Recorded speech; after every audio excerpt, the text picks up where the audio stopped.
بسم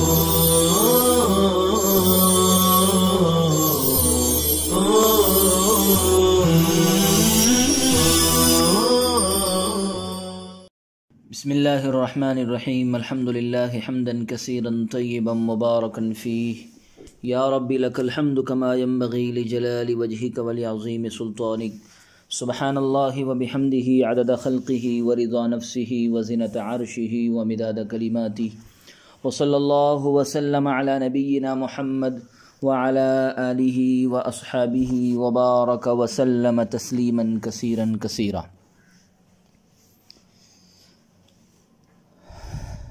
السلام علیکم ورحمۃ اللہ وبرکاتہ۔ عزیز طلبہ کرام، آج کے سبق میں ہم وضو سے متعلق جدید مسائل سیکھیں گے انشاءاللہ تعالی۔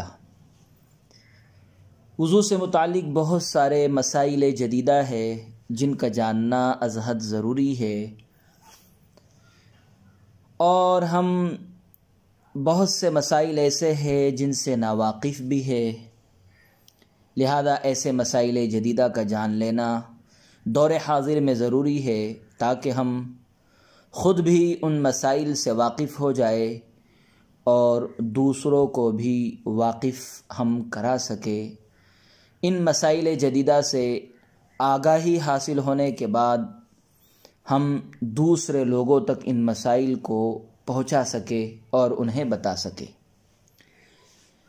لہذا سب سے پہلا مسئلہ ہے وضو سے متعلق مسائل جدیدہ میں مصنوعی اعضاء کا حکم۔ وضو میں کسی شخص کا ہاتھ ٹوٹ جاتا ہے، پیر ٹوٹ جاتا ہے، پھر وہ نقلی اور مصنوعی ہاتھ یا پیر استعمال کرتا ہے، تو ایسے مصنوعی اعضاء پر وضو کا کیا حکم ہے؟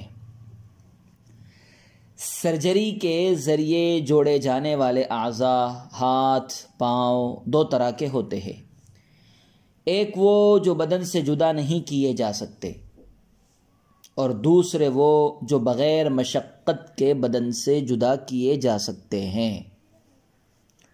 تو اول کا حکم عضو اصلی کی طرح ہوگا، یعنی ان کا وضو و غسل میں دھونا فرض ہوگا۔ ایسے اعضاء جو بدن سے جدا نہیں کیے جا سکتے تو ان کا حکم عضو اصلی کی طرح ہوگا، یعنی ان کا وضو اور غسل میں دھونا فرض ہوگا۔ اور دوسری قسم جو بغیر مشقت کے بدن سے جدا کیے جا سکتے ہیں، ان کا حکم عضو اصلی کی طرح نہیں ہے، یعنی انہیں وضو غسل میں دھونے کا حکم نہیں ہوگا۔ دوسرا مسئلہ نقلی چوٹی وگ، اس کا حکم وضو میں کیا ہے؟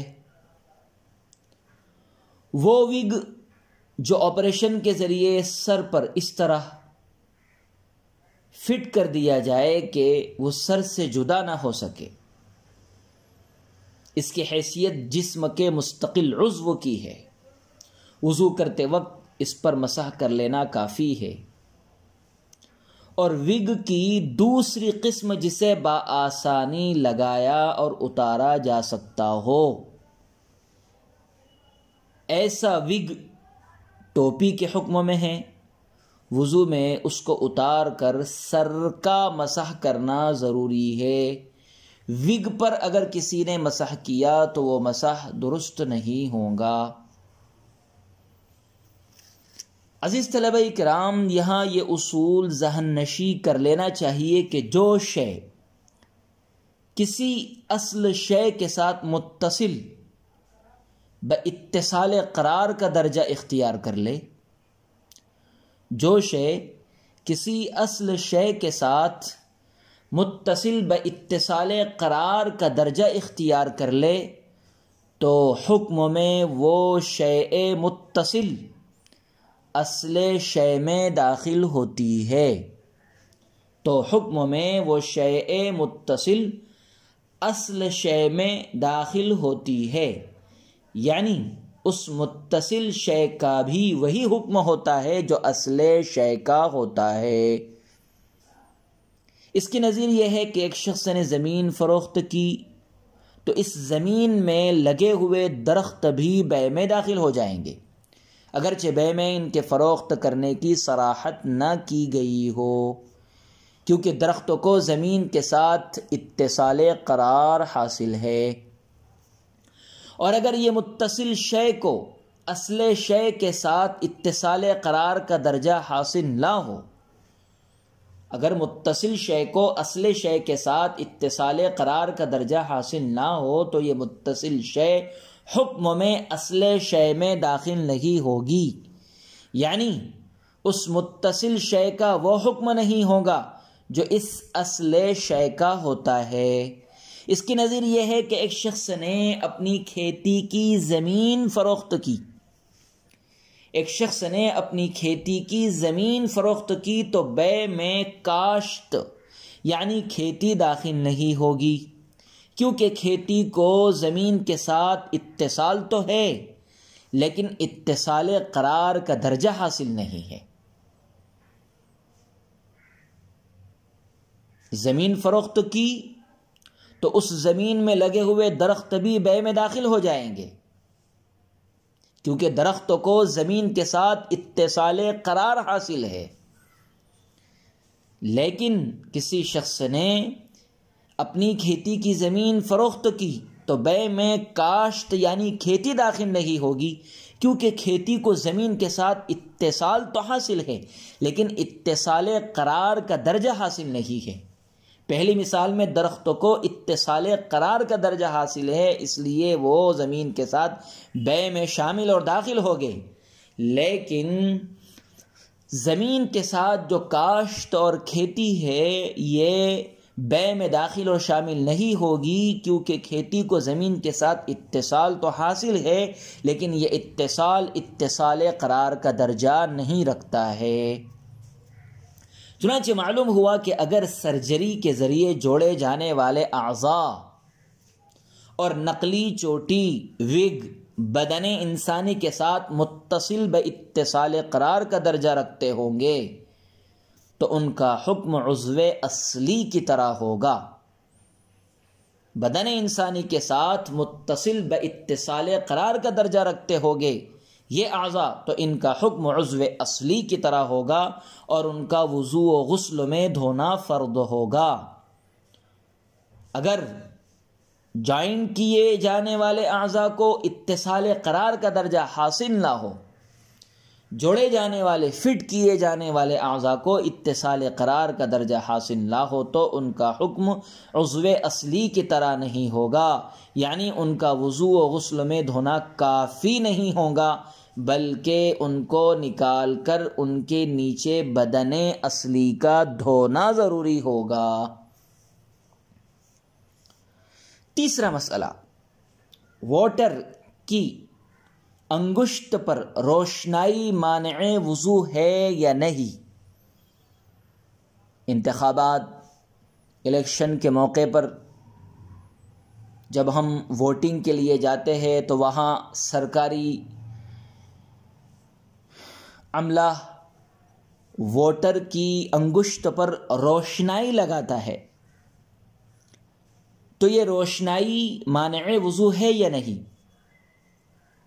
الیکشن کے موقع پر جو رنگ لگایا جاتا ہے وہ تیز اثر روشنائی کے حکم میں ہے، اسے ذی جرم جسم والا کے درجے میں قرار نہیں دیا جائے گا، اس لیے اس کا وضو پر کوئی اثر نہیں ہوگا اور اس رنگ کے ہوتے ہوئے وضو درست ہوگا۔ مطلب یہ ہے کہ یہ روشنائی مانع وضو نہیں ہے، اس کے ہوتے ہوئے بھی وضو درست ہوگا۔ عزیز طلبہ کرام، وضو کے صحیح ہونے کے لیے 3 شرطوں کا پایا جانا ضروری ہے۔ نمبر 1، اعضائے وضو کو پاک پانی سے دھونا کہ بال کے برابر بھی خشک نہ رہے۔ وضو کے صحیح ہونے کے لیے 3 شرطوں کا پایا جانا ضروری ہے۔ نمبر 1، اعضائے وضو کو پاک پانی سے دھونا کہ بال کے برابر بھی خشک نہ رہے۔ نمبر 2، منافی وضو کا نہ ہونا جیسے حیض، نفاس، حدث۔ نمبر 3، بدن پر ایسی چیز کا نہ ہونا جو چمڑی تک پانی کے پہنچنے کو روک دے، جیسے موم، چربی وغیرہ، رنگ۔ صحت وضو کی شروط ثلاثہ کی روشنی میں یہ بات معلوم ہو گئی کہ اگر جسم والی شے بدن پر لگ جائے جو پانی کو بدن تک پہنچنے کے لیے مانع ہو، جیسے موم، چربی وغیرہ، تو وضو نہیں ہوگا۔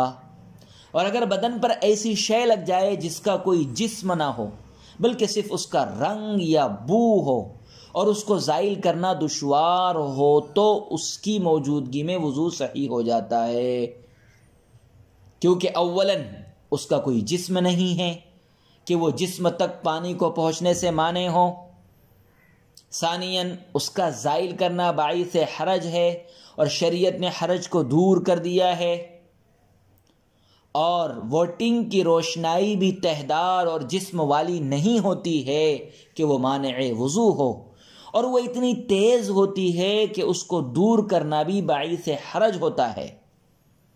اس لیے اعضائے وضو پر اس کی موجودگی وضو کے صحیح ہونے کے لیے مضر نہیں ہے۔ چوتھا مسئلہ، اعضائے وضو پر پینٹ، کلر، ناخن پالش لگا ہونے کی حالت میں وضو کا حکم۔ پینٹ، کلر اور ناخن پالش کے لگے ہوئے ہونے کی صورت میں وضو کے صحیح ہونے کے لیے ان کا اعضائے وضو سے ختم کرنا لازم ہے۔ اگر ان کے جسم کو ختم نہیں کیا گیا، ان کی تہ کو ختم نہیں کیا گیا، صرف پانی بہا دیا گیا تو وضو صحیح نہیں ہوگا۔ عزیز طلبہ کرام، یہاں ایک ضابطہ سمجھ لینا چاہیے۔ بدن پر لگی ہوئی ہر وہ چیز جو کھال تک پانی کے پہنچنے کو مانع ہو، اس کا چھڑانا وضو و غسل میں ضروری ہے۔ بدن پر لگی ہوئی ہر وہ چیز جو کھال تک پانی کے پہنچنے کو مانع ہو، اس کا چھڑانا وضو و غسل میں ضروری ہے، بشرطے کہ اس کو چھڑانے میں کوئی حرج نہ ہو۔ مذکورہ ضابطے کی روشنی میں معلوم ہوا کہ ایسی جسم والی شے جو چمڑی تک پانی کے پہنچنے کو روک دے، صحت وضو کے لیے اس کا ختم کرنا لازم ہے۔ پینٹ، کلر اور ناخن پالش بھی جسم والے ہوتے ہیں اور ان کو ختم کرنا ممکن ہے، اس میں کوئی حرج بھی نہیں ہوتا ہے، اس لیے اس کا ختم کرنا صحت وضو کے لیے ضروری ہوگا۔ اگر کسی بندے کے اعضائے وضو پر ناخن پالش یا پینٹ لگا ہوا ہو اور وہ وضو کر لے اور اس کو ختم نہ کرے تو ایسی صورت میں اس کا وضو درست نہیں ہوگا۔ پانچواں مسئلہ، پاؤں کی پھٹن میں واسلین لگے ہوئے ہونے کی صورت میں وضو کا حکم۔ ویسلین لگاتے ہیں سردی کے موسم میں، پیر پھٹ جاتے ہیں تو پیروں کی پھٹن میں ویسلین لگے ہوئے ہونے کی صورت میں وضو کا حکم۔ اگر پاؤں کی وہ پھٹن جس میں ویسلین بھری ہوتی ہے اتنی گہری ہے کہ اس کے اندر پانی کا پہنچانا تکلیف اور ضرر کا باعث ہو تو اوپر سے پانی بہا لینا کافی ہوگا، اس کو نکالنے کی ضرورت نہیں ہے۔ اور اگر پانی پہنچنے سے کسی تکلیف کا اندیشہ نہیں ہے، اگر اندر پانی پہنچنے سے کسی تکلیف کا اندیشہ نہیں ہے تو موم لگے رہنے سے وضو اور غسل درست نہیں ہوں گے، بلکہ حتی الامکان موم کو نکال کر پانی بہانا ضروری ہے۔ عزیز طلبہ، یہاں ایک ضابطہ سمجھ لینا چاہیے کہ جسم کا ہر وہ حصہ جس پر بلا مشقت پانی پہنچانا ممکن ہے اس کا دھونا وضو میں فرض ہے، اور جہاں حرج و مشقت ہو وہاں دھونا اور پانی پہنچانا فرض نہیں ہے۔ چنانچہ مذکورہ ضابطے کی روشنی میں یہ بات معلوم ہو گئی کہ اگر پاؤں کی پھٹن میں لگی ہوئی ویسلین دوا وغیرہ کو نکالنا باعث ضرر ہو تو اس کا دھونا وضو و غسل میں ضروری نہیں ہوگا۔ اور اگر پھٹن سے دوا، ویسلین وغیرہ کا نکالنا اور پھٹن میں پانی پہنچانا بغیر ضرر و حرج کے ممکن ہو تو وضو و غسل میں اس پھٹن کی جگہ کا دھونا فرض ہوگا۔ چھٹا مسئلہ، لپسٹک۔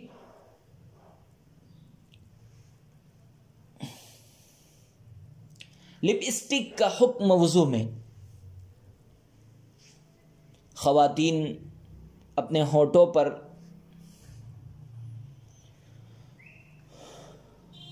سرخ کلر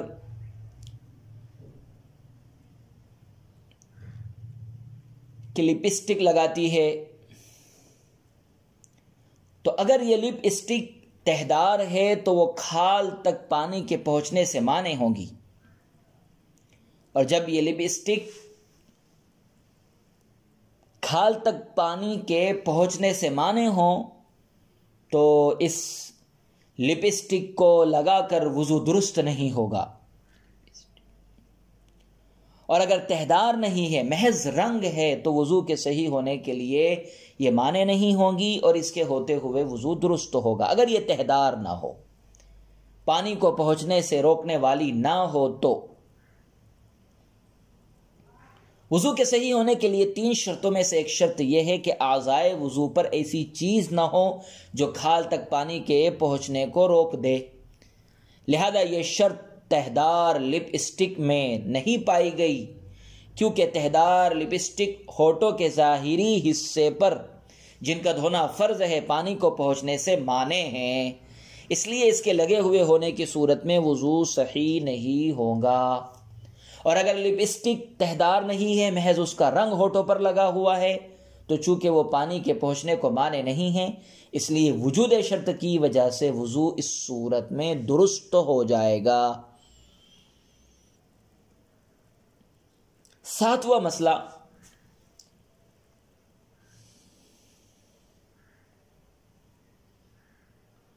کانٹیکٹ لینس کے ساتھ وضو کا حکم۔